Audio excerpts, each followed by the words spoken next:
Okay, welcome to The Actor and the Engineer. My name is Paul James. I am the actor. My name is Josh Knapp. I'm the broadcast engineer. Here we go. Did you forget we were doing a All right. podcast there for a split second there, Josh? You I like was paused just for... maybe there's some sort of weird Skype delay since we're in some sort of crazy alternate universe where we're not in the same room anymore. Yeah, there must have been some sort of delay. But I'm here. I'm in it to win it, man. We're gonna talk about Jurassic World: Fallen Kingdom. But before we talk about that, I'm gonna tell you about my quest to watch every Stanley Kubrick movie ever made. And Okay, hold on a second. Let me interject something. When you texted me that, I thought, does his wife know this? Is he got medicine? Did he get his Xanax? She's doing it with me. Not all of them, but some of them. No way. Yeah. Okay, We're what watching happened? Spartacus right now. Okay. Is she going to watch other stuff? No, she's not. Okay. No. Okay. No. She's not Okay. going to watch A Clockwork Orange, but So did you make sure that you scheduled your therapy appointments before you did this? So in case anything happens, because I can't imagine. I'm not doing it over a weekend. I think I'll be okay. So far, what started this is that, since, this will be like the second week in a row I'm talking about Alamo Drafthouse. But since you can get free rentals from Alamo Drafthouse and they have a lot of old movies, I got Killer's Kiss, which is Kubrick's first semi-feature length movie. I mean, he did Fear and Desire before that, but he's classically not been real big on that movie. He's kind of denounced that movie or, disavowed that movie in his later career. So I rented Killer's Kiss and I watched it. It's about an hour long, so it's not even a Academy qualified feature length film. I guess it's 63 minutes or something, but it's a noir and I watched that and I was like, I'm so close. I might as well just watch every Kubrick movie. So after that, I watched Paths of Glory, but what I should have done was watched The Killing. I think that was before Paths of Glory. So I watched Paths of Glory and then I rented The Killing from Alamo Drafthouse and watched that. And then I'm watching Spartacus right now. And then every movie after that I own, so I should be able to watch it as flexibly.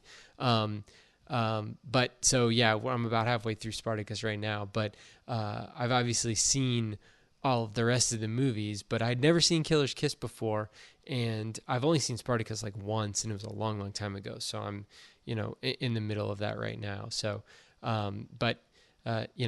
Kirk Douglas is pretty awesome, and the whole story behind Spartacus and how they had another director, Thomas Mann. I can't remember his first name, but his last name's Mann. They had a director in there, and Kirk Douglas had his own production company at the time, and they were producing Spartacus, even though Universal, put it out, and they used Universal Studios to shoot certain portions of it, but his production company was putting it out, and he just was fit to be tied with the first director. And he fired him, and he brought in Stanley Kubrick because he had worked with Kubrick on Paths of Glory a couple years earlier. And so that's why Kubrick got that job. But famously, Kubrick didn't get to do all the crazy, cool, funky stuff that he wanted to do in Spartacus because he didn't really have full control over the movie. So after Spartacus, he was pretty much I'm going to do my own thing, and nobody's going to tell me that I can't. I'm going to have final cut. I'm going to be able to do whatever I want from now on because of this situation with Spartacus. And I think Spartacus so far is actually, it's a pretty good movie, but there's nothing that is, jumping out at me that is Kubrick-esque.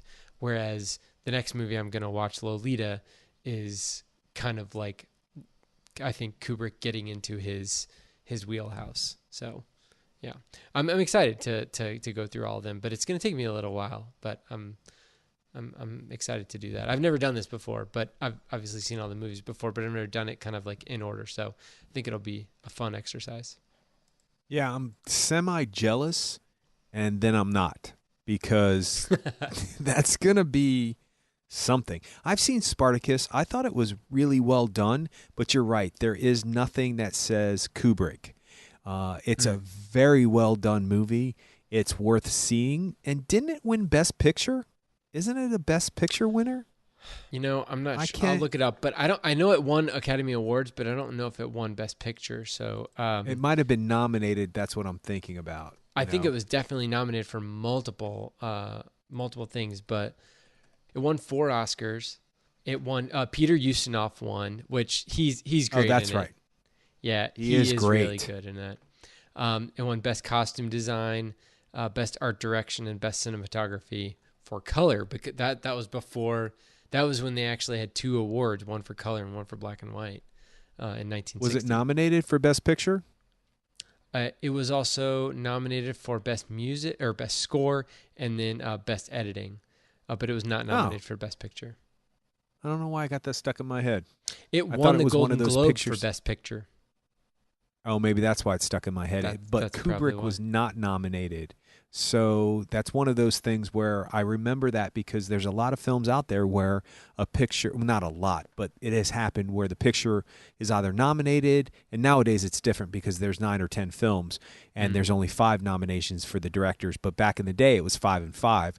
And so there have been Best Picture winners that the director wasn't nominated for, and there's been director's been nominated that the picture has been nominated for. Now, no director, if I'm not mistaken, has won Best Director and the picture not be nominated. So, The Bell and the Butterfly, Diving Bell. I can't remember his Diving Bell and the Butterfly. Yes, that director, Julian. I'm bad with things like that. Oh yeah, I know that director. Yeah, it's a great movie. Yeah. I'm putting you to work, aren't I? I know, right? I know I'm that looking he it was up right now. He was nominated. He was nominated for Best Director, but the film was not. And there's never been a director to win when the picture has not been nominated. But the opposite has come true. Yeah, it's Julian Schnabel. That's it, Julian. Yeah. And it had 4 nominations. Yeah, and strangely enough, I would agree with that being nominated for Best Director. And what are the other 3? The other 3 were Best Adapted Screenplay, Cinematography, Janusz Kaminski shot that, and Editing. So, yeah, I agree with all those, and I can see why it did not have a Best Picture nomination. It is the direction and the cinematography and the editing and the writing that makes that film great. And a lot of people have a hard time with that concept, trying to break it up. Like, if it's nominated for Best Screenplay, why is it nominated for Best Picture? If it's nominated for Best Director, why is it not nominated? So for whatever reason, I got Spartacus in my mind. I don't know why. I thought it was one of those ones because Kubrick has never been nominated for directing. No. So I thought that was his one chance, and even though he really didn't do a lot of the stuff that he has become famous for. But yeah, I wish you luck. I'm interested in your mental stability after doing this marathon. I think you'll be fine, but that's an undertaking. Well, the other thing is it's going to force me to watch Barry Lyndon, which I've watched once. And it was a long, long time ago. It was when I was like a teenager. It was like I got this box set of Kubrick movies, and I watched Barry Lyndon once, and I was like, okay, well, that's something. But then since then, I've like learned a lot more about cinematography and about natural light and about the lenses that he used in that movie. But I've never actually gone back and watched it, so this is kind of forcing me to do that. So I'll get through it. So we'll see how that goes. And maybe I'll love it. See, there's a chance that I'll be like, it's his greatest movie, but I don't. That's probably not going to be the case. But you never know. So anything can happen. All right. Well, let's move into something maybe a little bit different than Stanley Kubrick. Jurassic Just World, a little bit. Fallen Kingdom. This is actually this. I think this movie could have been worse. I really like Jurassic World. You did not like it, correct? That is correct. Okay. So I was interested when you texted me and said, hey, are we going to do, a podcast of Jurassic World? Have you seen, you texted me, have you seen Jurassic World? And I was like, well, yeah, I've seen it because my wife loves Jurassic World, the first one, and I liked it, and we were going to see it in the theater anyway, but I really did not think that you were going to see this at all in the theater. So that kind of shocked me. So what made you go to the movie and watch it? Well, I have moved to Norfolk to help my father out, and not really help my father out, but just be around so my father can have some extra support. This time last year, my mother passed away, and he was with my mother for 56 years, and I can't even imagine what that means to a person. Mm-hmm. And for about 6 months after she passed away, he was doing okay, and he is doing great. He is just super. He's independent and strong and takes care of himself. But the doctor had recommended that once a person gets past a certain age and there are other things going on that, it's not really for me to talk about on the podcast. Once a person is going through these things, it would be better if somebody was around for support. So that's why I moved from North Carolina to Virginia, back to my hometown, willingly and completely accepting that transition. And it's been a great thing. I love being in Norfolk. I love being in Virginia Beach. Side note, I do miss Alamo Drafthouse miserably. I miss it every time I go to the movies. I think about Alamo Drafthouse.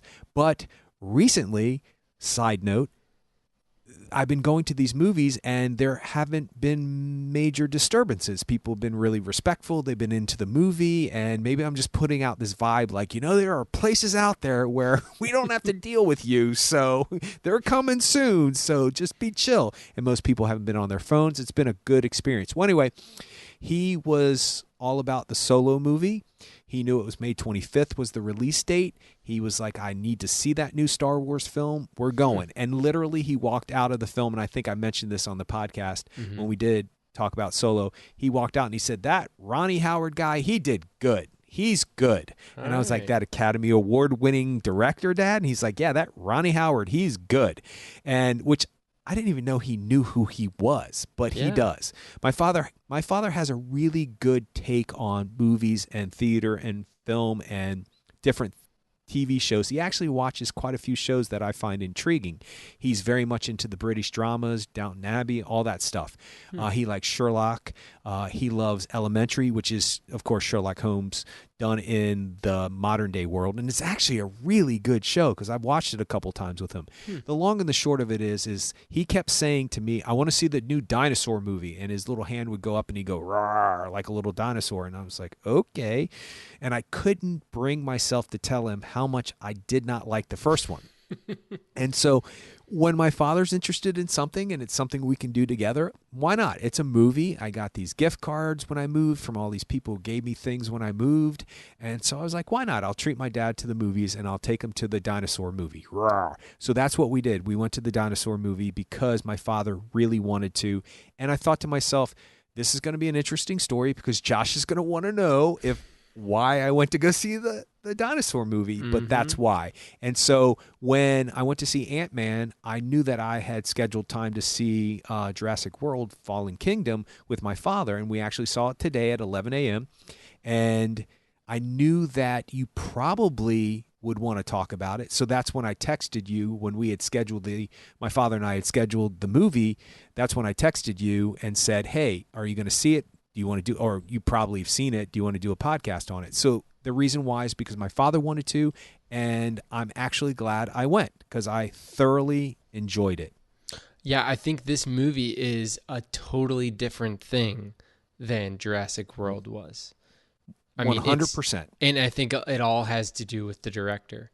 I mean, even though Colin Trevorrow and Derek Connolly, his writing partner, wrote the movie, I think they did it with a bent understanding who they had as the helm of the film. J.A. Bayona, who has been the first I had ever heard of him was The Orphanage, and I have not seen it because I don't really like that type of a horror movie. Just like a creepy house movie. And that seems like that's what it is. But he got a lot of notice from that movie. And then since then he's done, The Impossible, which, have you seen that? Loved it. Okay. And then A Monster Calls. Have you seen that? Loved it. Okay. See, I haven't seen any of J.A. Bayona's movies, but I know, how do you say his last name? Bayona? Bayona. But his, Bayona? Okay. but his reputation precedes him. So I think that he's from Spain, so he's actually Spanish from Spain. But yeah, it's and The Orphanage was a Spanish movie, and I think it was brought into the United States. I think it was one of those like Quentin Tarantino things where he kind of brought. No, I it think it's into the Peter United Jackson, States. wasn't it? Oh, Peter Jackson, you're right. Okay, that's right. I knew it was kind of like shepherded into the United States, co-produced or whatever somehow by a big filmmaker here in the United States. So that's what got his foot in the door. But he's obviously been able to take care of himself since then. But yeah, I've heard great things about A Monster Calls. The Impossible for me is not a movie that I'm interested in at all. I just do not like those kind of like natural disaster movies. They just do not call to me at all. But is A Monster Calls more like a kids movie, or is it like a different type of a thing? Yeah, it's a kids movie, you would say. It's a fairy tale fable, if you will, but it's definitely it has an edge to it. It has a serious narrative, and it's not what you think it is when you see the trailer. It's dark. It has a substance to it that is different than your atypical kids movie, if you will. You know what it reminds me of is Pan's Labyrinth. That's what it reminds me of, which I'm now thinking maybe it was Guillermo del Toro that got this guy off the ground, not Peter Jackson. Yeah, I'll look that up. But at the same time, I think that it's good. I've kind of like had some sort of weird feeling about Colin Trevorrow since he was kind of summarily fired from the episode 9, and it seemed like from what I'd read and heard in different places is that he kind of like got a really big head after Jurassic World, because you've got a guy who had done an indie movie, Safety Not Guaranteed, which is a great movie, and it's a fun movie. Okay, let me stop you for a second. Guillermo del Toro was the executive producer on The Orphanage. Got it. Okay, so that's the connection there. Okay, well, good. Yeah, sorry to interrupt your thought. No problem. That was important to me. Yeah. But yeah, back to Colin Trevorrow. Like he was announced. It was announced that he was going to be the director and I believe writer of episode 9, and then he kind of just like got fired essentially by Kathleen Kennedy and Lucasfilm, and some of the things that came out after that were kind of like he got like a really big head after Jurassic World because he was somewhat of a jerk supposedly on the set of Jurassic World, and when Jurassic World did so well, he kind of like was buoyed by that and just kept kept going forward. But I guess that just wasn't going to work with Kathleen Kennedy, and so she got rid of him. And so, but he still kept this whole, which is weird because Frank Marshall is an executive producer on the Jurassic World movies, and he's married to Kathleen Kennedy. So that's a whole nother, weird thing. But I don't know. I had some sort of feeling about Colin Trevorrow that I was like, he might be like a little bit, too big for his britches or something. But it seems like with this movie that he was able to write a movie and hand it over to somebody like Javi Bayona and say like, you do with it what you will, and we're going to write to your strengths, and we're going to give you a toy box to play in that you're going to be successful, that will make it easier for you to be successful with. And I think they did the exact right thing with this movie, because it's kind of like two movies. You start off on the island, and you start off on Isla Nublar, the Jurassic Park island, but then you kind of move off of that fairly quickly, I think, and you move into this kind of like haunted house type of a thing, which I thought was fine. I mean, I thought that it was a good twist. And if you're looking to make a franchise, you can't just do the same thing over and over and over and over and over again. I mean, they were able to reintroduce people to Jurassic Park in Jurassic World, But it's good that realize that they couldn't just like retread it over again after what happened in Jurassic World. So I thought that was good that they were at least aware of their situation. So did it seem jarring that it was kind of like, did you feel like it was two movies? Because to me, it felt like it was kind of like two separate scenarios. I can completely understand what you're saying, that when they go off the island, you're thinking, oh no, is this Jurassic Park 2 where they're going to go to San Diego? Oh no, what are they doing? Don't do that. But at the same time, it makes sense what they did, because you don't want a retread of the first Jurassic World, and where they chose to put the second part of the film, if you will, or the second film, is interesting. The environment is interesting. It condenses it. It brings it back in. It makes it smaller instead of larger, which I dig. I think you do the polar opposite of what people are expecting. Yes, you need new, interesting dinosaurs. They got them, at least one.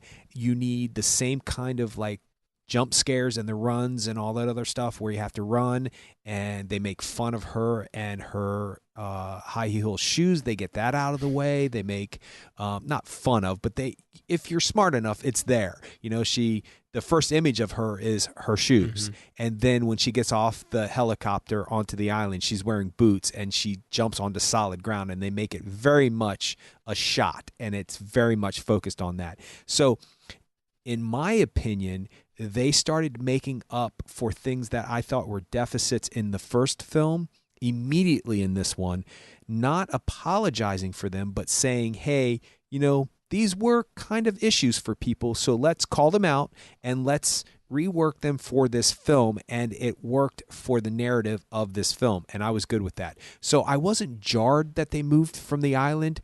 That whole sequence when they actually fall into the ocean was so well done, and the threat of that big dinosaur that you see in the beginning that swims around is scary enough to keep you on edge. So for them to move away, if they had moved away to any other place for any other reason, it would not have worked for me, and I would have thought it was two different movies, and it didn't work. But the reason why they moved to James Cromwell's estate, I don't know what his name is, the character's Lockwood. name. Lockwood, right. I almost got that. I almost remembered that. I was very proud that I remembered Locke.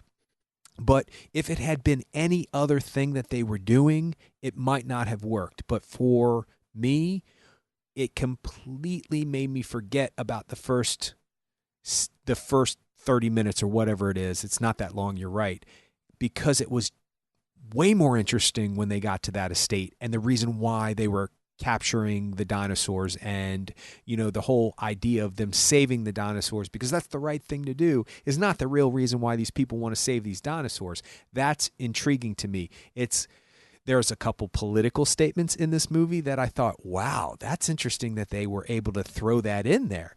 And the whole idea of weaponizing something like this makes sense. It's the next logical leap, especially since I was so happy that they came up with an explanation of why and how Chris Pratt could do what he did in the first film, because that's my main hang up about the first movie. The whole like being able to put your hand out and use a clicker to tell a velociraptor not to attack you is just so hard pressed for me to buy into that reality in that movie world. I was like, but they give it an explanation in this movie. They give it a flashback, for lack of a better term.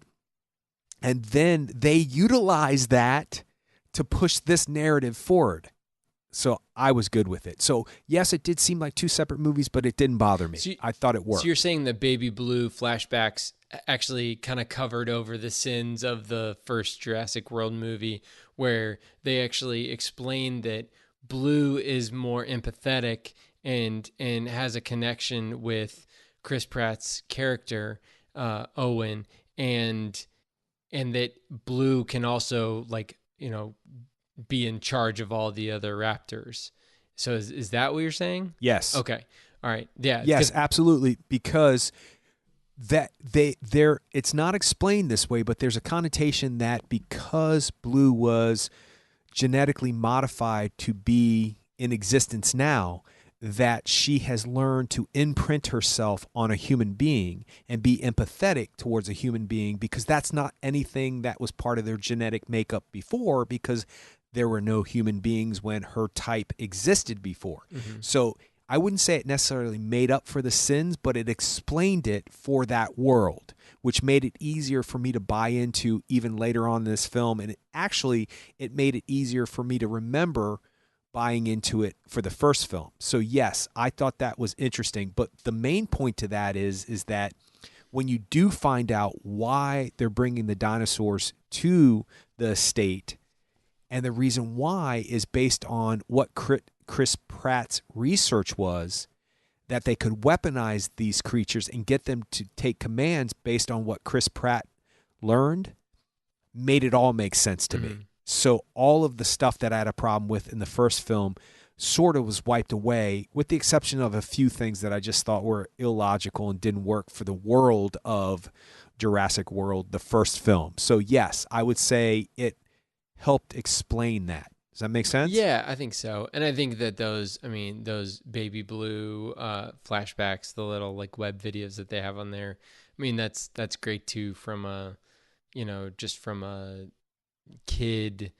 It's interesting when you look at these movies, you can't, at least for me, I can't not look at them like a business proposition, or, it's like, I don't know, like if they've like created baby blue, plush toys, or, little like, things that kids can buy, things like that. But that they're thinking about those types of things when they're making these movies. But it is interesting that they can make a movie like this that's essentially like pretty much like a haunted house movie, but at the same time is a dinosaur movie and a blockbuster movie and a, just like a huge CGI movie that is easily marketable to kids and adults alike, but still has this kind of like thing thrown in there that is like, we're going to make it a scary movie, but at the same time, we're going to make it a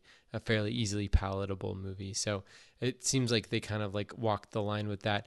I could tell from the beginning, until the end of the movie, that they make it palatable. Then they took the whole idea of eating a human being way far to the extreme. So I would say, as a matter of fact, I saw a group of little kids coming out, and I'd say they were probably 5 to 11 years old, with maybe a youth group coming out of The Incredibles 2. And I said, did you guys just go see Jurassic World? And they said, no, we went to see The Incredibles. And I said, oh, okay. And she said, well, is it appropriate for children? And I said, yeah. And then I kind of mimed that, a human being being ripped ended up apart the way that the human being. Yeah. I don't know how much spoilers we're going to get into, but I guess we're going to do that. Well, a portion of a human being got ripped apart, yes. And then eaten in half by 2 different dinosaurs, which ups the stake from the second movie where Richard Schiff is bit in half by a dinosaur and eaten. But anyway, so the point to that is that, yes, it is accessible to children and marketable to children, but they didn't stray away from making it severe in the situations that they were in. In other words, you wouldn't they could have not done that. They could have not shown you them ripping that human being apart. But at the same time, it was important because of what that human being did in the movie. You needed something severe to happen to him in order for it to all make sense at the end. So anyway, the point to that is that, yeah, it's marketable for kids, but there's some questionable things in there that might be a little too harsh for a certain age range. Yeah. Well, okay, we'll say spoilers for the rest of the movie from now on. But I did listen to an interview, like a spoiler interview that Empire magazine did with Colin Trevorrow, and they specifically talked about the Ted Levine arm, dismembering sequence when the Indoraptor bites off Ted Levine's arm. Or Ken Wheatley is his character's name, but he's the the kind of like, military type guy who collects teeth from all the dinosaurs that he captures. But they specifically talked about it being a PG-13 movie and about how you can't, like, the only thing that you can't do in a PG-13 movie as far as violence is concerned is you can't show human blood, which I did not know. But in this I knew that. movie, they were able to do a dismembering sequence where the Indoraptor can bite off a man's arm. But the way that they framed it is that you see the arm part, but you don't see the human side part. You don't see the body side part where it gets ripped off. And so, I mean, like they're being very cunning with the way that they're shooting the film, so that they're like, technically you're not seeing any, you're not seeing any blood, but you know exactly what's happening as a moviegoer. So they're kind of like figuring out ways to get around that. Same thing with when the Rafe Spall character Mills gets killed at the end outside of the mansion, when you're right, he gets ripped in half, but you don't see any of his blood, so they're totally fine with it. So that's the kind of like weird, it's that weird, I mean, it's not the Hays Code. We're not like back in the 40s or 50s or anything, and like saying that people can't kiss for more than 3 seconds or anything like that. But at the same time, it's kind of like, really? I mean, like, we're totally fine with people literally getting ripped in half, but like, you obviously can't have a sex scene in a movie. It's a weird, like, dual, setup in these movies where, we expect these types of things in a PG-13 movie, especially a big movie like Jurassic World. But, yeah, it is kind of weird. In his character, Rafe Spall's character, Mills, you can tell right from the beginning that he's the bad guy. I mean, it's just kind of like an immediate, you just get that feeling from him. And he's that's Timothy Spall's son. Like, I mean, he's been in a bunch of stuff. He was in Shaun of the Dead. He's been in a bunch of Edgar Wright stuff. Shaun of the Dead, Hot Fuzz, he was in that. And he's been in a few other movies, British movies too. But yeah, so I've seen him before. I don't know if I've ever seen him play an American, but it was interesting to see that they had multiple British actors playing Americans, and I was like, oh, it's... And American actors playing British. Who did? Because James Cromwell's not British. Well, no, he's British. He's Scottish, in real life? I think. Let me look it up. He is? Because wasn't he in... he was in Babe. Yeah, he was nominated for an Oscar for that. Born in Los Angeles, but raised in Manhattan, educated at Middlebury College. Never mind. For some reason, I thought that he was Scottish. Why would I think Carnegie Mellon. That's crazy. Because he always plays a character with some form of an accent, and he just does it so well that you think that because he plays right. He's in LA Confidential too. Yeah, Helen Mirren in The Queen. He plays. Is he the king? He's not the king. Whatever the prince. Her husband's called. Prince Philip. Yeah, he's the prince.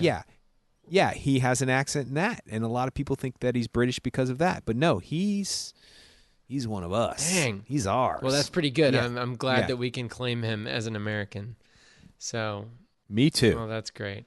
Well, then that's crazy, and I think maybe him being in LA Confidential was the thing, and in Babe was the thing for me that like locked it in. It's like, oh, he's got to be British or Scottish or something. So, well, that's great. Well, he does a good job in it. He doesn't have a lot to do in the movie, I don't think. Yeah, but he's always a standout. Geraldine Chaplin, Charles Chaplin's daughter, is the caretaker. I can't think of her name right now. Really? Yeah, she is born in Santa Monica. And she went to the Royal Ballet Academy in London, but she's American. She's Charlie Chaplin's daughter. So so that's crazy when they cast people who are from one country to play other people, and then Americans to play British people and British people to play Americans. Yeah, that's crazy. I guess whatever it takes. You know what I mean? And she makes a big deal about the girl's accent in the movie too. Oh wow! It looks like she was also in The Orphanage too. So that... Yeah, she plays Iris in Jurassic World. I couldn't think of her name. I knew as soon as I saw it, I would remember it. But I was trying to remember it, but yeah, basically the caretaker, and there's a spoiler in that too. But yeah, so British people playing Americans, Americans playing British, and they all get away with it, in my opinion. Well, and now that I look at it, she's been in every single one of J.A. Bayona's movies. She was in The Impossible and The Monster Calls, and she was in this movie and The Orphanage. So, I mean, yeah, she's been in all of them. So that's, wow. There's something about her. There's something about her when she's on screen. I want to look at her. Yeah. I don't know what it is, and I thought maybe there was going to be a twist with her character, that she was going to end up being a mad scientist or had something to do with whatever that plot line with the little girl was going to be. Yeah. And it turned out that that's not true at all, which is great. Yeah. Because that's kind of a red herring in a way, but it's great that they didn't go the obvious route, because she does have a brutish, creepy kind of quality about her. At least, she's shot in these dark angles and the shadow in some of the film, and she's very much like she's got a big question mark over her head in the beginning of this film, but it ends up not being what you think it is, which I think is great. Well, I think she has an emotive face. I think she's able to physically play an emotion easily. And one thing that may do for us is you can play an emotion not erroneously, but you can act the wrong emotion. But I think that she's able to kind of you can see that she's concerned, but I think that you might think that she's concerned for the wrong reasons, but ultimately we find out that she's actually, kind of a straight-laced character, one of the only straight-laced characters, in the movie, as far as the new characters that we're introduced to. So, yeah, that's interesting. So we'll get into spoilers, because I do want to talk about the granddaughter. I do want to talk about James Cromwell, or Benjamin Lockwood's granddaughter, from now on. So spoilers from here on out for Jurassic World Fallen Kingdom. So that's one thing I kind of had an issue with. Dum. is the fact that they're kind of trying to make a human equivalent of the dinosaurs. And it seemed like they kind of worked backwards from the end of the movie. They said all right, we need to, and this is my cynical view, so be aware that I know that it's my cynical view. They said that we need to make the end of this movie be that there's all kinds of dinosaurs just intermingling with people in Northern California. Done. That's the end of the movie, because I've got an idea for Jurassic World 3.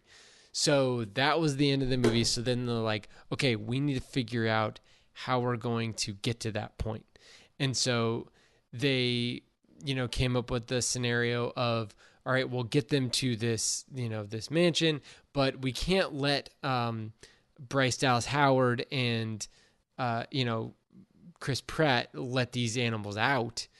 We've got to figure out a way to let allow some other character to let them out.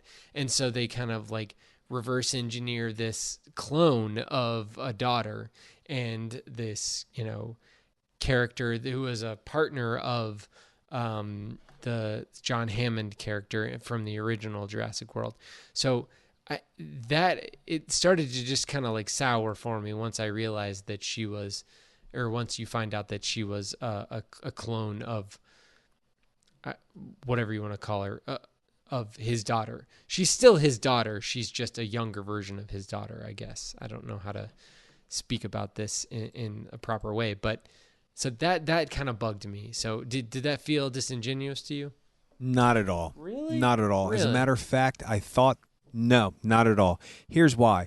It made logical sense for the movie world that somebody who would have lost his daughter, who loves his daughter, as one father usually does, that if you had the technology to clone dinosaurs from DNA, why would you not try to clone a human being from their DNA? Because that's the next logical step. Or if maybe cloning a human being is the first logical step, or a sheep or whatever, then a human being, then why not things that are extinct or things that we need, or people are talking about, cloning somebody's heart. So if somebody needs a heart transplant, all of those issues that this gets brought up. And not once through the history of this film universe, this franchise, did I ever once think, well, if they can do that, then they can clone human beings. So why aren't they trying to clone human beings too? Which I guess is not what the movies are about, obviously. But the fact that they've interjected that into this storyline makes logical sense for me for this world. And yes, I understand that your cynical side says, oh, now they're, in Northern California. But what's the next logical step?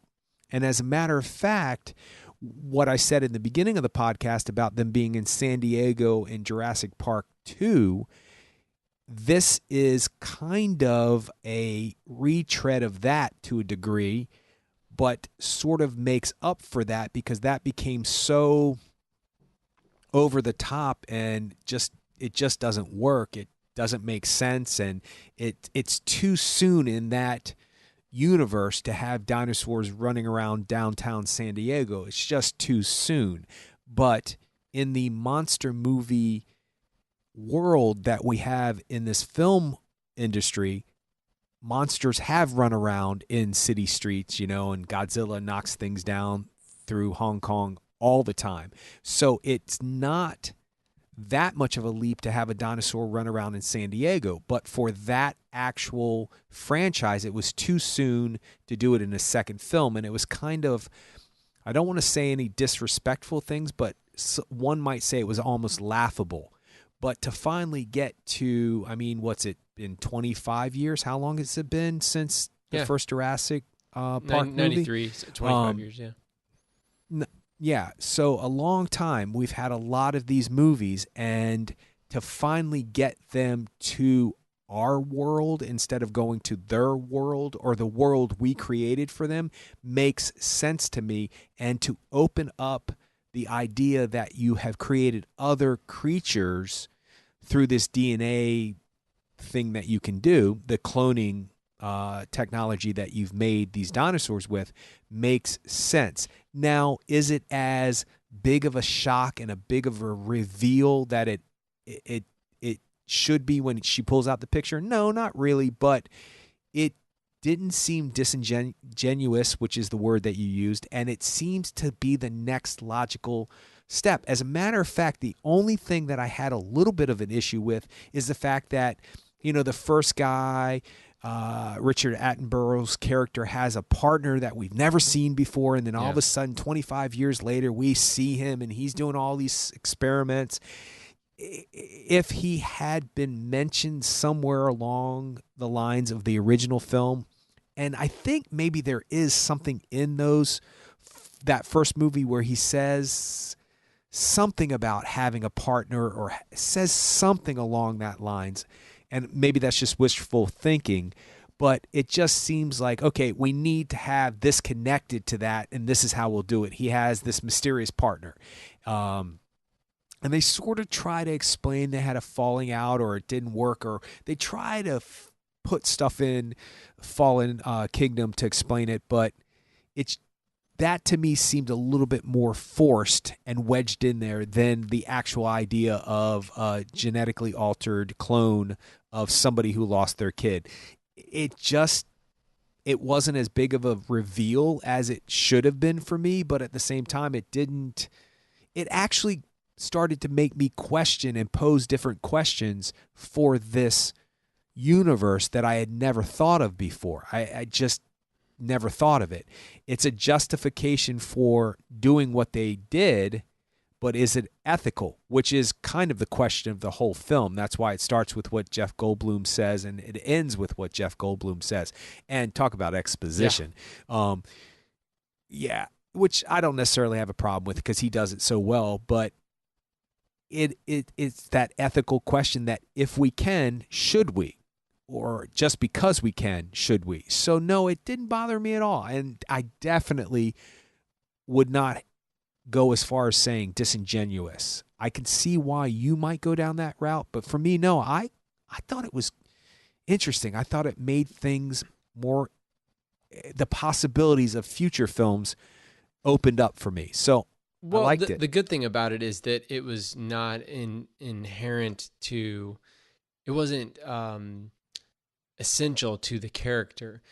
Her as a girl, as a young girl, even as his granddaughter, like she still was a valid character for the movie. So I was fine with her character. It was just, the tacking on. It seemed like the tacking on at the end of her being her being a clone and her feeling, she was the one to open up the door to allow them all out because she was essentially exactly like them. So, I mean, I understood the process and the thought process they went through to get to that point. And the fact that they can't allow, Claire, the Bryce Dallas Howard character to let them out. I get it. I understand all of that, but that was the thing that kind of like, I don't know, it just seemed like, the hardest thing to do would be to let all of those dinosaurs die in that room. I get it.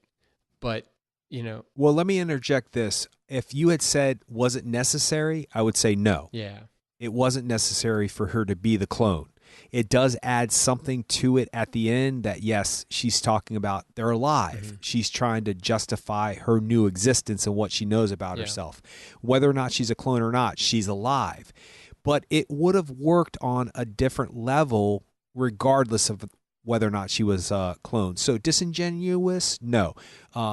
Necessary, not really. So if that was the question, it would, it's not necessary, but it does open up possibilities for different things for this franchise. Yeah, I agree. I'm going to go back to a couple of scenes that I thought that were specifically effective. I think that when they've got the action scene of leaving the island, which we are able to, I mean, it's just a run of the mill, like we got to get off the island to get on the boat, that whole thing. And it works. But then once they're on there, they actually take the time to show the Brachiosaurus, and the way that was shot was actually really well done. Of the lava kind of like overtaking the island and the Brachiosaurus not being able to get on, or Brontosaurus, I can't remember which one it is, but the one with the long neck not being able to get on the boat, and them like leaving and seeing all of that. The way that was shot, whether it was like he's enveloped by smoke, and then you see kind of like flashes, and then it's actually a really emotional scene, and I was, you really feel what's happening there. And in the interview that I was listening to with Colin Trevorrow, he reminded the interviewer and everyone listening is that's actually the first dinosaur that you see in Jurassic Park, and it's the first dinosaur that Sam Neill and Laura Dern see in the park, and just the majesty of that animal. And you got to really think that that's actually probably the same exact animal. Not even the same species, but the same exact animal that was there that you saw in 1993 in the theaters is the animal that died when that lava overtook the island. So, that makes that even worse. Yeah. That's terrible. And it's the first time that other character in this movie sees a dinosaur for the first time. That's the kind of dinosaur that she sees. Oh, that's right. Yeah, the Zia or veterinarian Rodriguez. Yeah. I think her last name's Rodriguez in the movie, and it looks like Daniela. I don't know how to say her last name. Zia Rodriguez is the character's name, and her name is Daniela Pineda. Zia, right. Pineda? Yeah. Yeah, she's fantastic. And then the other new character was Franklin Webb, was the character's name, and the actor's name is Justice Smith. Great. And I think that they did a good job of introducing new characters. they did kind of have a weird situation where they had already had like a dorky, like techie type guy in the first Jurassic World movie, and so they had to bring in another dorky techie type guy in this movie, and just like forget about the other dorky techie type guy. So, but that's fine. I mean, they're just trying to bring in, I guess, younger and newer characters, but yeah, it seemed like both of those characters were definitely kind of like tertiary characters. They were kind of like they served as a role, and they do that whole kind of like, you need somebody who's going to either be in awe of the island when they get there, or is going to be kind of fish out of water. And they get that with both of those characters. I mean, they're so excited about being there. One of the veterinarian's excited about being there, but then the tech guy is just kind of like fish out of water type of a thing, because it's not a big deal for Chris Pratt and Bryce Dallas Howard to roll into Jurassic Park and be like, hey, what's going on, guys? I mean, that's not a big deal for them. So you need that new feeling, I guess, somehow. That's where these that's where these movies tend to be formulaic. You feel like there's check boxes that they have to check because you're spending $150-200 million on a movie, and you want to make sure you get your money back. Yeah, and that's a very Josh way to look at it. But for me, if they had mentioned the old techie guy was too scared to come back or something, like a side note, without the new techie guy, Franklin Webb hearing it, it would have been a good joke, and it would have made the audience understand that, yeah, there was one guy, now there's another guy. But what they did with these two characters that I thought was essential and made it work was they gave them reasons to be there. The whole opening of the door in the beginning, her taking care of the sick, the velociraptor that was shot. They all had, those two characters had purposes throughout the film. So yes, they do check off boxes, and yes, they are essential to these, $1 million projects. But at the same time, both of them are great. They played their characters brilliantly. They bring a nice, like, breath of fresh air, which is what we were talking about last week with Ant-Man and the Wasp, where they're all the same characters and we kind of know what to expect from them. And it would have been nice for me, which we already talked about, that they had interjected somebody new into that scenario, and it gives it kind of a breath of fresh air. Now, if they had just done that and used these stock characters for just that reason, that wouldn't have worked for me. But they actually made those characters make sense to the needs of the narrative. So I was good with that. And plus, these two kids are electric. Both of them should be superstars. They should have their own TV shows. And we've said that about a lot of people, and they end up working a lot. So I'm putting that vibe out there now because they are electric. Both of them are. I would say that Danielle Pineda definitely, but the Justice Smith, maybe that character just wasn't. I don't feel like that character was given enough to do, really. I don't know. I mean, he was essentially the fish out of water, but that was it, and he just wasn't given enough to do in my opinion. But so what about Ted Levine as the kind of like he was like the D'Onofrio character from the first movie, kind of like the boots on the ground type of a bad guy. His name is Ken Wheatley, by the way, which sounds a lot like Ben Wheatley. And I think that I was wondering about that. I think that when they said it on screen, like when they said it in the movie, I was like, did they just say Ben Wheatley? So I think there might have something to do. There might have been like a weird kind of like, hey, we're going to have a shout out to another director buddy, Ben Wheatley, but yeah, he plays that character Ken Wheatley, and it seemed like that was because we've seen him in a bunch of movies, but most famously in Silence of the Lambs, but recently he's been in a few different movies, and I do like his performance in this movie too, but it's kind of like a meaty character for him to get a hold of. To me, Toby Jones was just, I don't know. There's something weird about Toby Jones. It seems like he works really well as a certain character, but for me, like other characters, he just like, in this movie, it didn't seem like he fit at all for me, and I don't know what it was, but it just seemed like an odd choice for me. I had more of an issue when he first shows up and he's talking about $4 million is a slow Tuesday for me. That character versus the auctioneer later on, him as the auctioneer,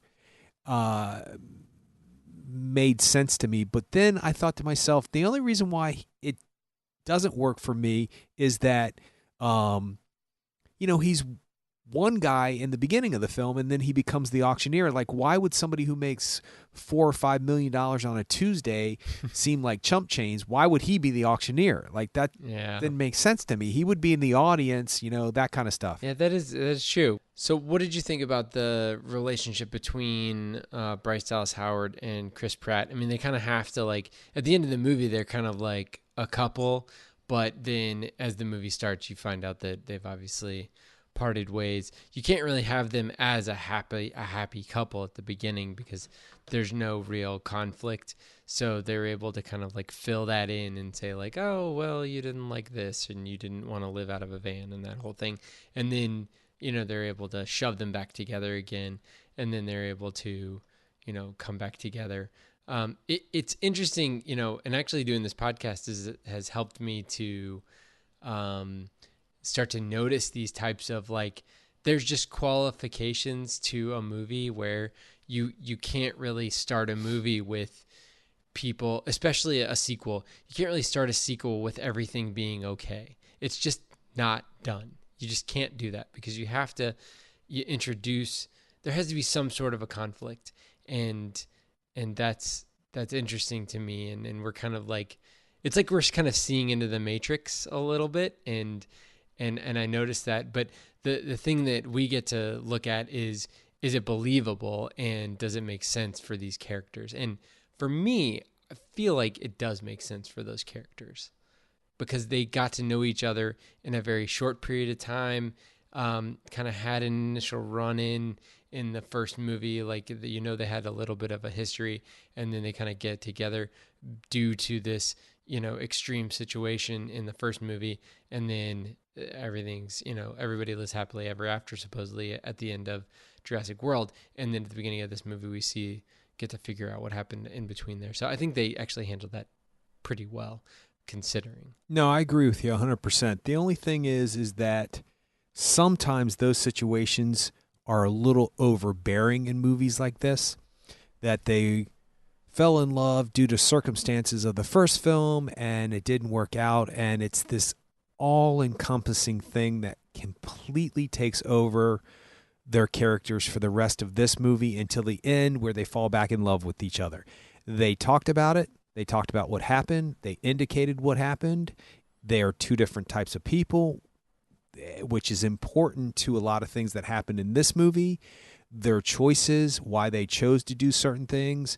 They get in, they get out, and then they live happily ever after at the end of the film. Or what would be perceived as living happily ever after. Of course, once they look out the window and see decide, we're living in a completely different, it's a different world. So I was fine with that. As a matter of fact, this movie is situational, not relational. Relational, is that a word? That's a word. It's not about their relationships. It's about the situations that these two people are put into and how they react to it. And they are more familiar with each other. You can see that throughout the film. They communicate differently than they did in the first film. She's a different person because of knowing him and vice versa. Although they do have qualities that make them who they are. Part of their nature is for Chris Pratt to be on the side of a mountain overlooking a lake, building a house, living in a trailer until that house is built, which looked fantastic, by the way. I would so totally live in that place. But for her to go back and try to put her world back together makes sense. But at the same time, you could see that she kind of wants to live in that world with him, and he kind of wants to live in the world she lives in, but they can't do it because that's just not part of their nature. And that's unimportant to the narrative of this film, and I'm fine with that. The fact that they touch on it, bring it up, get in, get out. It influences what he does. It influences what she does, but it's not constantly a thing. Oh, remember when we went on our first date and you wanted to buy a beer and I wanted to buy wine? And they go into this long thing in the middle of trying to get eaten by dinosaurs. So I'm glad they didn't pull it out throughout the rest of the film. And the fact that they're together at the end, the fact that she kisses him is sort of a surprise, but yet natural.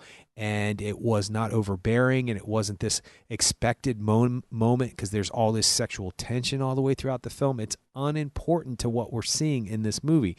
This movie is about what happens for the next step and evolution, finger quotes, of the dinosaurs. And I'm good with that. So I liked it. They have natural chemistry together. Chris Pratt and Bryce Dallas Howard, they have natural chemistry together, and that's enough for me.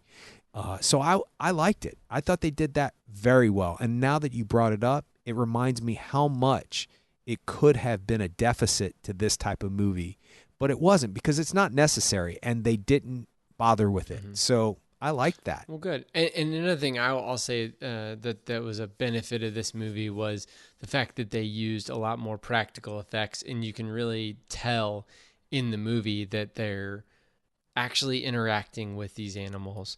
I mean, the scene where where Bryce Dallas Howard had to like straddle the T-Rex while it was, That's great. I mean, like that was it's a good scene because you get that kind of like tension and that suspense build up.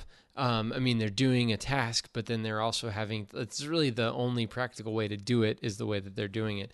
So there's really no other option. So it's a really great scene, and there's no real good way to do that other than to just like build a big, huge T-Rex head and make it move around. I mean, that and you can tell it's one of those things where you can just tell that that's how they did it, and it worked. It worked really well.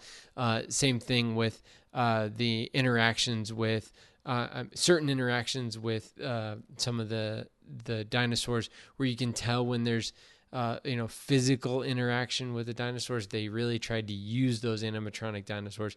I did some reading, and it looks like they used 5 separate animatronic dinosaurs in this movie, whereas in the first Jurassic World they just had that one that was Chris Pratt kind of petting it while it was dying, the brontosaurus or whatever, petting it while it was dying in that first movie. So in the creature effects supervisor on that was Neil Scanlon, who has a pretty good track record. He's done all of the newer Star Wars movies, so he was kind of like in charge of the BB-8s and all of those different things, making sure all that stuff works in the new Star Wars movies. So I mean, it makes sense to put somebody like that on these things, and it's good that you can really tell the difference between practical effects and CGI in this situation, because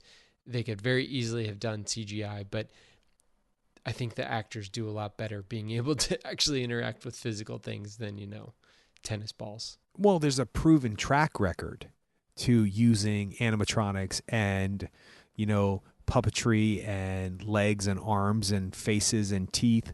There's a track record, and they didn't do that back in the original one because they couldn't do all the CGI. They did it because it made sense. We talked about that. When that T-Rex's mouth comes through the car and breaks through the glass in the first film, it's scary. And those kids actually were really scared because, it's this big, huge puppet head coming through, a piece of, I don't know if it's sugar glass or not, probably. So it's not as dangerous as regular glass, but the whole idea of being able to be in that situation, I think you're right. I think it benefits the actor immensely. They say the first thing you should do is go to the costumer and get your shoes that you're going to wear as the character, because that will influence how you walk in the play or in the movie or wherever. And if there's a specific costume that, corsets are always worn from day one if you're doing a period piece, always, because it just affects your posture. So the same has to be true for, I mean, how would you straddle the T-Rex if it was just a CGI? Would it be just a big balloon and you would just, or a human being holding you up? How would you do it? So it just makes sense. And if you've got all of this money and you want to make the best movie you can, first of all, you always take your cues from the history of it. So if Spielberg did it, you should do it. That should just be a T-shirt, and then it just affects so many other things. Just because you can make it look interesting in CGI doesn't mean it should be the way that you're doing it. If you can make it look better because it's CGI, that's different. But if it's only because you can do it in CGI doesn't necessarily mean that's the best choice. So I agree with you 100%. I think it totally affects that scene. I believe that there's a dinosaur there because there's something there. You can tell, even if it's on a minute level that you subconscious level that you register that it's CGI, you still register it because your eye can always tell. Now they've gotten really good at it to where you have to watch it a couple times or break it down or see it on TV in order to see certain effects. And then age will affect a film that's CGI'd a lot. But there is no reason to not do it with this type of movie. If, a dinosaur has to straddle the skylight of a mansion and you can't do that with an animatronic puppet, then of course you do it with a CGI effect. But you establish that dinosaur or that character with a puppet's mouth or whatever they call it. I don't know if that's a insult to those people to call it a puppet, but you establish that. Then when you see that CGI effect on the roof at the end of the film, you're buying right into it because you've already seen the practicality of the real thing. It makes perfect sense to me, and I think you're 100% correct. It adds to every aspect of this film, and they do a great job with a lot of those dinosaurs, especially the practical ones. They're amazing. Yeah, I agree, and I do think that the use of the dinosaurs in the mansion, as far as like being the kind of like menacing, foreboding thing. I mean, you even get a little taste of it with the Indominus Rex or not the Indominus Rex, the Indoraptor, I guess. When Maisie, the granddaughter / daughter, kind of backs into that kind of like, danger zone area, and you see those huge claws kind of coming out and reaching for her. And like, those are the types of scenes that are like, you can expect from a horror movie. And you kind of get that kind of like horror movie payoff that you would get in those scenes. And then the when she's in her bedroom and the Indoraptor is kind of like, they do that weird kind of like camera move where it's like an upside down camera. So it's like the Indo Raptor is kind of like leaning down from the roof and kind of leaning down and like opening the door. So, and that's also a callback to the original Jurassic Park, because the Raptors were able to open up the lever doors and get into the. There's a lot of those moments where they kind of flash back to And also, same thing with her in the dumbwaiter. He's running after her. Like the Raptor's kind of like trying to come after her. Yep. She gets in the dumbwaiter. She's able to close the dumbwaiter door, and he runs right into the dumbwaiter door. That's just like the girl closing the door in the kitchen, and the Raptor running into it. So, I mean, it's very similar. I mean, they do a lot of kind of like homage type scenes in there. I've even seen like there was the Indian. It looked like an Indiana Jones homage when Chris Pratt's kind of running. You kind of have like a big thing of smoke, and he kind of like comes out of the smoke, and he's like running. He's like telling us like go go go go go. Yeah. It's that same kind of a thing at the beginning of Raiders of the Lost Ark, where he's like telling Jacques to like start the plane. It's that, and he's being chased by all these natives and stuff. So. I thought that was kind of cool, where they kind of, you can obviously see that the people making this movie are big fans of Spielberg, obviously, and he's still an executive producer of this movie. But it sounds like from the interviews that I listened to, like it sounds like Spielberg's pretty hands off with these movies, and they kind of like show them to him, and they're like they want to get the blessing of him, and that's about it. But I don't think that he necessarily like has a hands-on approach to these types of movies. He's just kind of like, yeah, that looks good, or maybe you want to try this type of a thing, and then they move on from there. But so yeah, that's those are a couple things I wanted to bring up. But it's really neat how they're able to kind of like weave those things in, and you can see how they, the people making the movie are real film fans, and specifically Spielberg fans, I think. Well, I also think a lot of those callbacks are not only paying homage to the original film, because when the raptor taps its nail on the floor, that's a callback. And isn't the dinosaur with the lion, isn't that a callback to the San Diego one? Doesn't that happen in the San Diego film? I don't know. For some reason, I seem to have seen that image, and maybe it was in the trailer, but I'm not sure. But I don't see why they would show that in the trailer. I think that happens in one of the... Yeah, probably not. But I think that the reason why they do so many of those, because you see the T-Rex scream like it does in, I think, a couple of the films by this point. And then of course the smaller dinosaur jumping on the larger dinosaur to take it out. That's all been done before. I think it's because this film is, and that's why I don't have a problem with the ending of the film. Maybe less than you do, way less actually, is because I think they're kind of turning the corner and trying to start something anew with this universe. And in order to do that, you have to remind people, even if it's on some kind of level that people might not necessarily pick up. Because I mentioned the tapping of the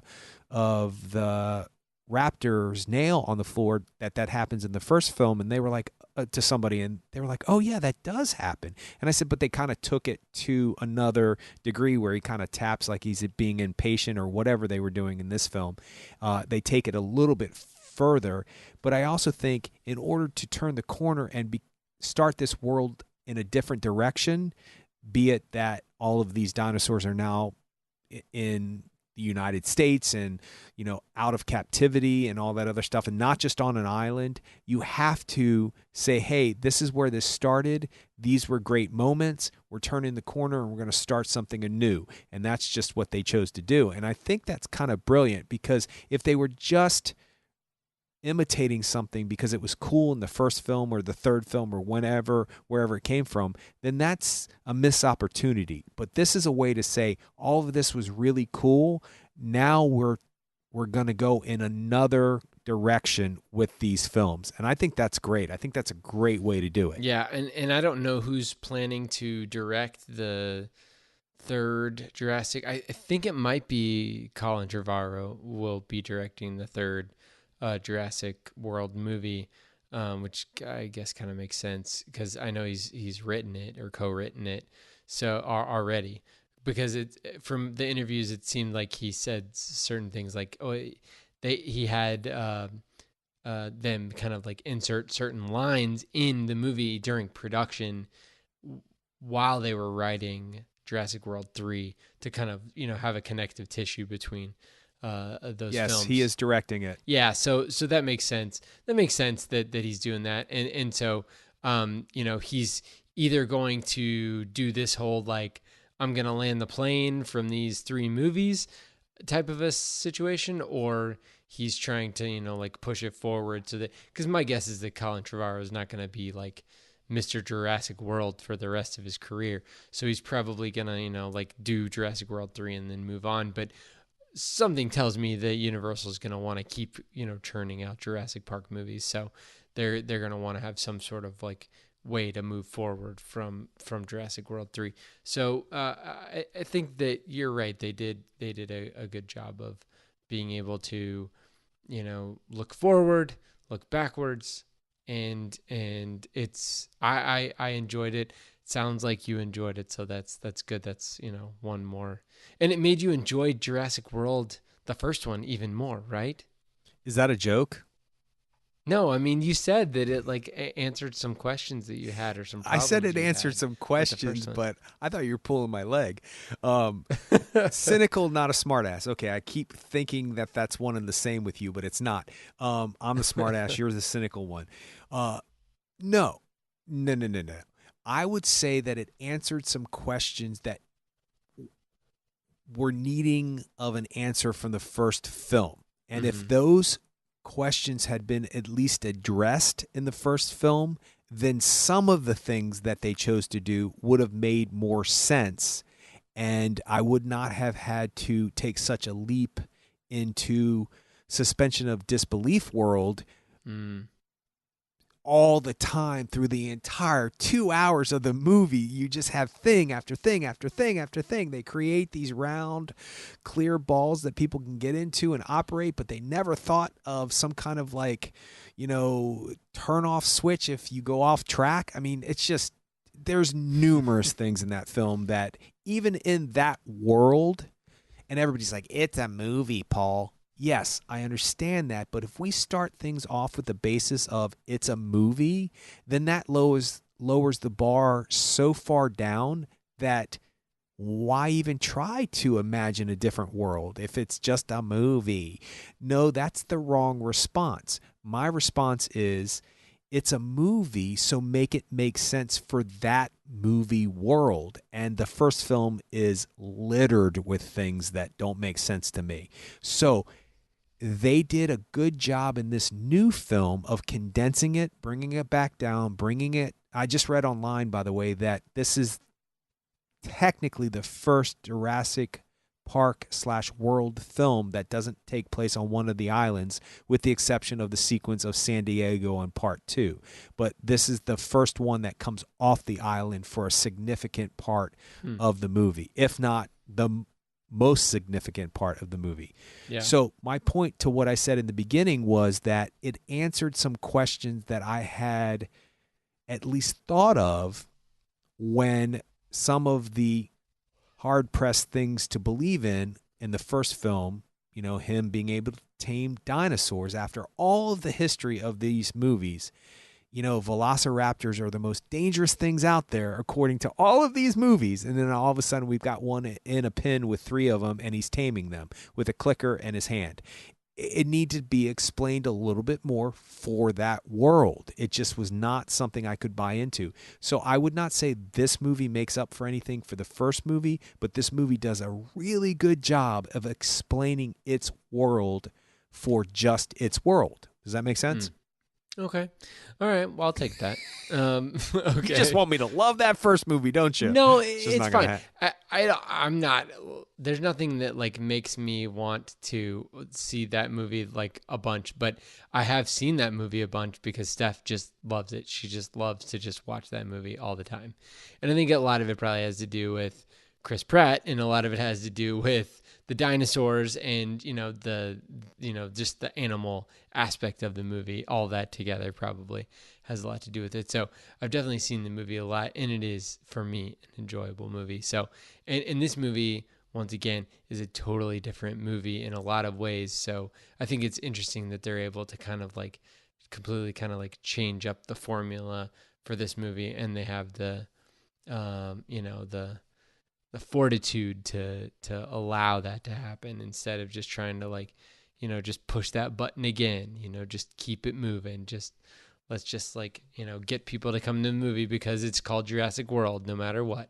So I Yeah, thought but that they're was not really trying cool. to reinvent it, but they are trying to keep it alive, and they're trying Yeah. to make it interesting for this new world. Finger quotes again. I will say this, and maybe this might be my last statement.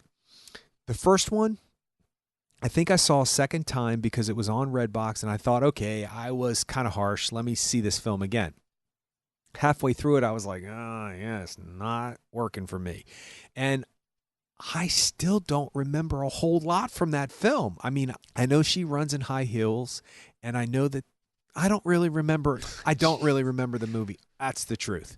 And didn't he do Safety Not Guaranteed? Isn't that where Colin Trevorrow? Yeah, which I Yeah.